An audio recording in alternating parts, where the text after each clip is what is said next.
Hello, my people. How you doing? Welcome to another stream of Arsenal Future. Thank you so much for your attention. Thanks for your views. We encourage you to subscribe to this channel and to like all of our videos and leave your comments. If you agree, disagree with what we say, with our post, feel free to express yourselves. Wow. What a win last night. Of course, we're here to talk about the Arsenal. What else were we here for? What a win that was. I said 1-0. I predicted 1-0 my preview of the match. I said I think we'll win 1-0. It'll be a very, very tight game because Chelsea have been playing quite well lately. And I heard the statistic that they haven't lost a game in the league since the 25th of February. So that's like just over more or less 2 months ago now. And apart from the defeat in the FA Cup semi-final against, of course, Manchester City, at the weekend just gone, they've not lost a game in the league, and that was their only gate defeat for 2 months. And Chelsea have been funny this season because they've lifted for the big teams. I don't think I think they got a draw. I think they got a draw up at the Etihad, didn't they? And then I remember they drew against Liverpool as well, the bridge, and they got thumped by 4-1 by Liverpool at Anfield a few weeks ago. But yeah, but they've been a strange side. They beat Spurs 4-1 at the Lane, albeit that Spurs went down to, I think, 9 men. Was it 9 men? 10 and 9 men. Anyway, basically the gist of it is that they've played quite decently against the top teams in the Premier League this season. And us beating them 5-0, apparently I heard it's our biggest victory over Chelsea. And our biggest victory over Chelsea for 34 years, 1990, we beat them 4-0. I remember that, because I remember that same day when we beat them 4-0, me and my father, I never forget it, me and my father went out to get a computer game for myself, for my Commodore Amiga. For those of you who's jogging the memory, for those of you who know about of a similar age group, if you're a kiddie, if you're a kid in the 80s, 90s, you'd know about the Commodore Amiga. And I had one of those in the early 90s, and my father bought me one when I was about, well, I don't want to give my age away, but when I was a wee nipper.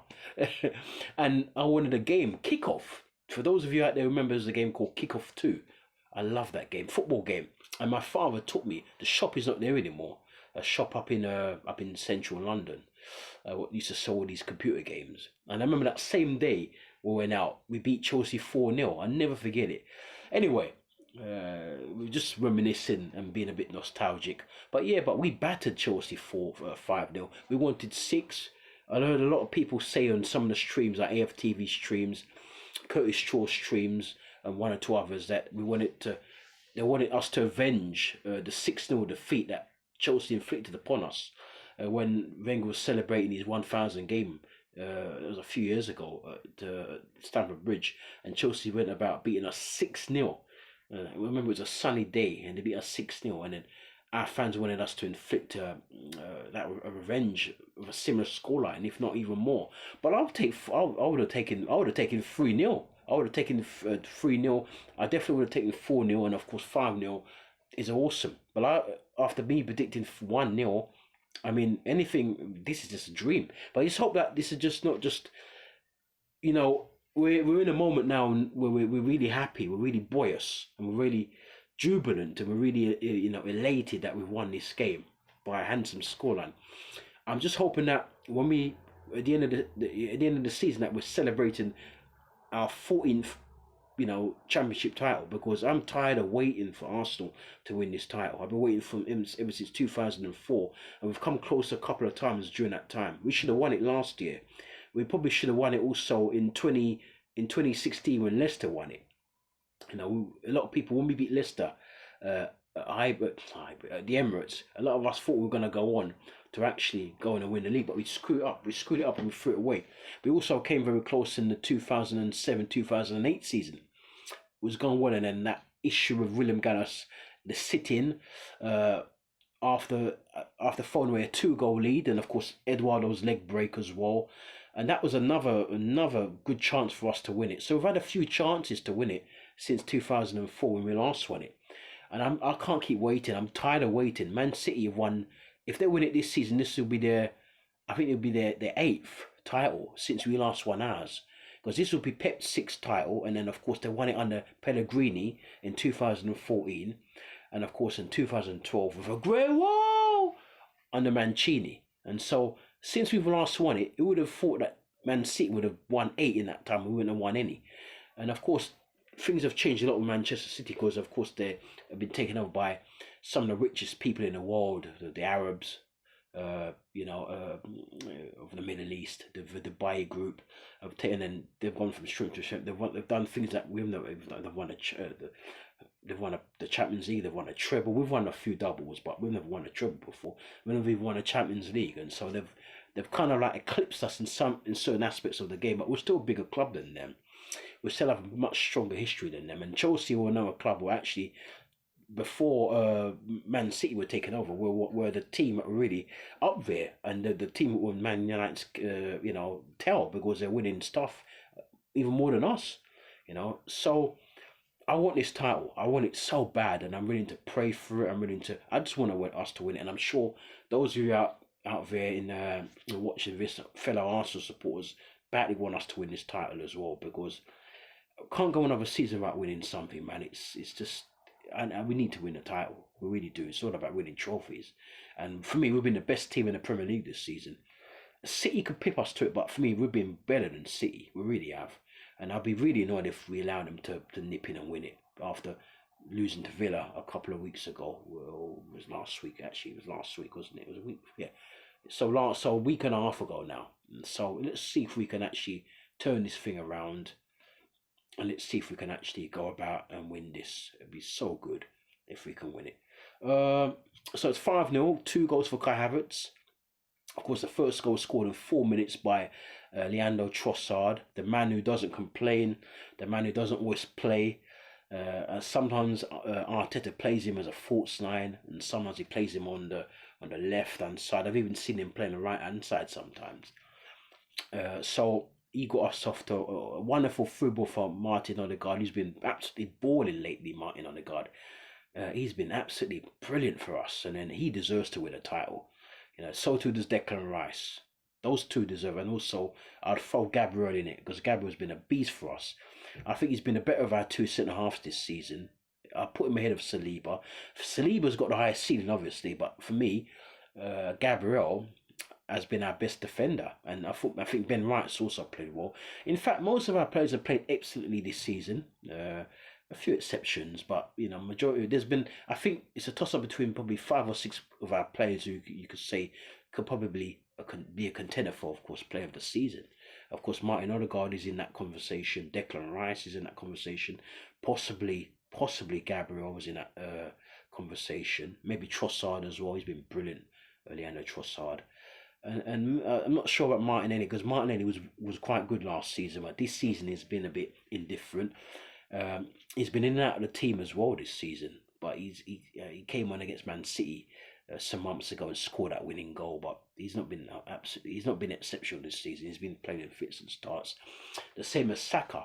Saka hasn't been playing well this season, but Gabriel Jesus hasn't been playing well this season either. So those are 3 guys that played well last season for us, and this season not so much. But the new signing, of course, of Declan Rice, Leandro Trossard has played well. I think also Jorginho's played well for us. The little, performances he's had for us, standing in for someone like Thomas Partey, has done quite well for us.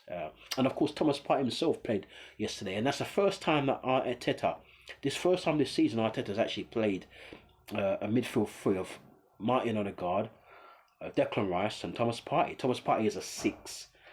It freed up Declan Rice to go forward a bit more as a left 8, and as a right 8, of course, captain Odegaard on that side. And probably that's why Odegaard was balling yesterday, because he knew he had that base, that protection behind him, of course, with the presence of Thomas Partey. So it all works well. It's all great mechanism there, and it all worked well for us. And of course, the front 3 up top there, of course, Kai Havertz was there. Kai Havertz as a number 9. Some say false 9, but as a number 9.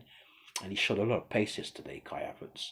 And of course, on the right hand side, Starboy, Bukayo Saka. And of course, on the other side, Leandro Trossard, who's played on the left.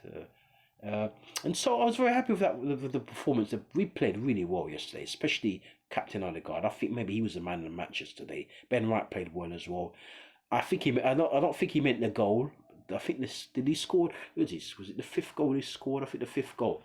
Yeah, I don't think he meant it because I think he meant it because when I saw it. I saw the highlights today, and I think he meant it as a cross, but it went wrong. But it went wrong in a good way for us because we benefited from it. Of course, we were the beneficiaries of that bit of a fluke there from Ben Wright, and he winning for 5-0. Chelsea, on the other hand, a lot of people are saying they're very poor. It's the poorest Chelsea side they've seen for a very long time. I remember seeing some very, very poor Chelsea sides in the 80s when I was just getting into football, and in the early 90s. And they had some really poor players. They were a poor team. Uh, but this team is got better players, but as a dynamic, as a collective, their team is not all that. And I don't know if they'll sack Poch. For me, I think Poch is a good manager, but I don't think what he has to work with is doing him any justice. And I think Chelsea, after spending more or less £1 billion over the last couple of seasons, have got to go again. They've got to sell some players and go again and make some more signings. They need some more signings in all over the pitch. I think maybe the midfield is probably where it needs less work because they've got Enzo, they've got Casado, they've got Cole Palmer. Cole Palmer can also play as a forward as well as a number 10. I know that not a lot of teams play with a number 10 these days, but he can play there as an attacking 8. He can also play as a midfielder. I think the only position he can't play in is probably as a 6 because he's too offensive minded to play as a 6. He don't think he has that defensive discipline to play with because he's an attacking player. It's a bit like Saka for us and Martinelli for us. It's going against their nature if they play him as a defensive player. But Cole Palmer will be fine. But if he carries on like this, I can see City trying to get him back. Maybe even us coming for him. You never know. I don't know if they'll sell to us, but you never know. If another season like this, you probably wonder, what am I doing there? I was at Man City. What am I doing there? But anyway, money talks as well.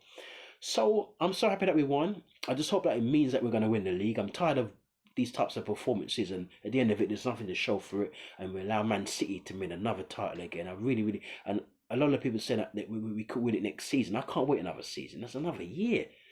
No, man, I want us to win it now, here and now. So I'm hoping for a divine intervention, and we need to pray for this, and we just need to hope that Man City can lose to Brighton or draw or step up on one of the other games. I'm hearing that they got 4 away games, which is amazing, and 1 more game at the Etihad. So hopefully somewhere along the line they draw or they lose a game and we just keep winning. The hardest games we've got is the game against Spurs away and a game against Manchester United. And I think if I've got the time in a couple of days' time, I'm going to come in here again and I'm going to go through the remaining games and see where we could win the game and what the results will be, and I'll take it from there. It'd be like a preview show, but a preview of the games we've got coming up. And at the end of the season, I'm going to do a review of the season, and I'm also going to do a players review of the season, and I'm going to include the staff and management and so on. And we're gonna of course give you a bit of transfer news as well down the line. And things are going to be opening up in the coming weeks because there's been a lot of transfer gossip about Isaac coming in. We're linked with Isaac, Alexander Isaac from Newcastle, and we're linked with some other players from overseas as well. And so we're going to sit down and do some research and look at some of the players we're linked with. Sesko's another player we're linked with, as well as Osimhen. But the Osimhen rumours have kind of quieted down somewhat, and so we have to sit down at the end of the season, whether we win the league or not, and see where we need to go, where we need to strengthen, and the players we need to, of course, sell, and so because there's a lot of work to be done. And if we win it, it'll be easier, but we still need to do a bit of work if we win it. If we lose it, still a bit of work, but maybe not as much, of course, if we win the league.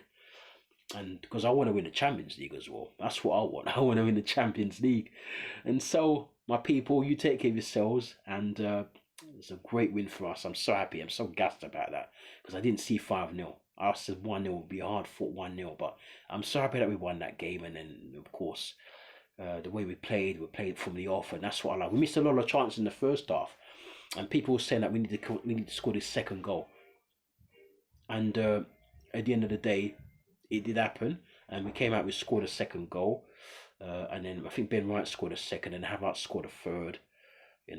And then of course, and Havertz scored, and then Ben White, and then just went like that, and then But I'm so happy. I'm so happy. I'm so gassed about that win. I really am. I'm so gassed about that win. Anyway, you take care of yourselves and keep subscribing to our channel. Don't watch nothing. We're moving. We're moving far, and things will get better. I'm hoping. I'm praying, and we just keep subscribing. Don't watch the fact we've only got 23 subscribers. Just subscribe, please, and then you know there'll be rewards for it. I'm not trying to bribe you or blackmail you, but there will be rewards because we were giving channel, we were giving people here, the team of us here, Arsenal Future, we're giving. And when we see results, when we see that you're helping us, and when we see your contributions, then we shall reward you. At the end of it all, we'll give away some prizes and so on. So you stay close to us and keep supporting the Arsenal. Let's hope we can win this and we can win this title and keep supporting Arsenal Future. And you take care of yourselves. Adios.